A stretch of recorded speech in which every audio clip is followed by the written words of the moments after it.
Court ఉన్నదేంటి మీరు కూర్చోబెట్టి smuggling చేయడానిక?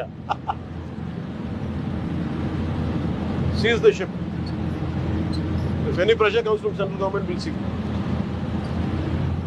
Did you know? India distributes free rice to millions, but not everyone uses it. Why? Where does it go?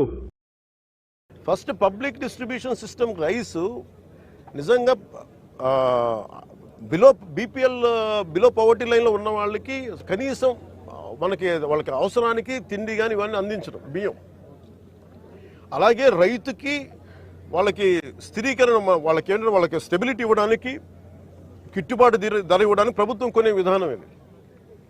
దీనిని దాదాపు 43 రూపాయలు ఖర్చు అవుతుంది, 43 రూపాయల 50 పైసలు ఖర్చు అవుతుంది ఒక్కొక్క కిలోకి.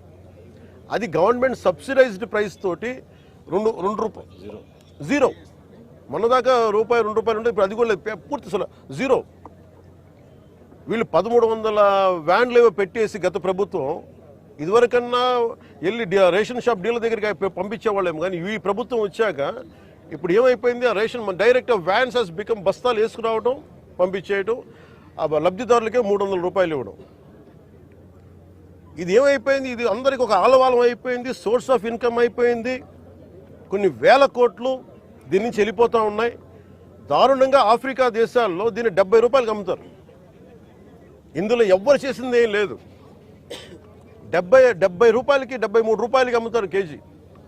నాకు నిజంగా అనిపించింది ఏంటంటే, నిజంగా మనం ఈరోజు ప్రధానమంత్రి గారు చేసే ఈ విదేశాంగ విధానంలో మనం 70 రూపాయలు కానీ ఆఫ్రికా దేశాలకి ఇవన్నీ మనకి ఇట్లాంటి తప్పులు జరగకుండా ఉంటే కనీసం 43 రూపాయలకి ఇస్తే మనం దేశ పరపతి పెరుగుద్ది. మనకి అన్యాయంగా అకారణంగా స్మగ్లర్ల చేతిలోకి వెళ్ళిపోతుంది.